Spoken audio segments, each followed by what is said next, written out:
అవినీతిపై మాట్లాడే నైతిక హక్కు ప్రతిపక్ష నేత జగన్కు లేదని మంత్రులు పల్లె రఘునాథరెడ్డి, పేతల సుజాత మండిపడ్డారు. ముఖ్యమంత్రి చంద్రబాబుపై జగన్ చేసిన వ్యాఖ్యలను ఖండించారు.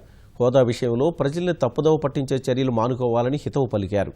చంద్రబాబు అభివృద్ధికి నిదర్శనంగా నిలుస్తుండగా జగన్ అవినీతికి బ్రాండ్ అంబాసిడర్గా మారారని ఎద్దేవా చేశారు. పగటికలకంటున్నావు ముఖ్యమంత్రి అయితే అని చెప్పి నువ్వు ఎన్ని ధర్నాలు చేసినా, ఎన్ని ఉద్యమాలు చేసినా, ఎన్ని బంధువులు చేసినా, ఎన్ని నాటకాలు ఆడినా చివర కాశీకి పోయినా నీ పాపము తీరదు. నువ్వు చేసిన అవినీతి బురద మాసిపోదు. నువ్వు ముఖ్యమంత్రి అయ్యే ప్రశ్నే లేదు. ఈ నీటిలోనే అంటే ఇప్పుడు ఇచ్చే ప్రాజెక్టులు ఫుల్ చేస్తున్నాం, ఆ నీటి వరద వస్తుంది, దాంట్లో నీ పార్టీ తప్పకుండా కొట్టుకుని పోతుంది.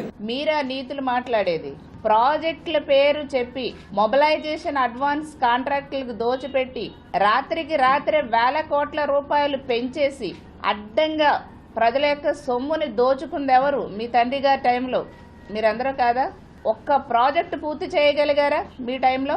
జలయజ్ఞం పేరు చెప్పి ధనయజ్ఞం చేసి లూటీ చేసి పడేశారు రాష్ట్రాన్ని మొత్తం. మీరు వదిలేసిన ప్రాజెక్టుల్లో ఈ రోజున గౌరవ ముఖ్యమంత్రి చంద్రబాబు నాయుడు గారు ఒక చిత్తశుద్ధితో మీరు ఏదైతే కట్టకుండా ప్రాజెక్ట్స్ వదిలేశారు, ఈ రోజున ఆ ప్రాజెక్టుల్లోనే నీళ్లు నింపి రైతులకు నీరు ఇస్తున్నటువంటి గొప్ప ముఖ్యమంత్రి చంద్రబాబు నాయుడు గారు.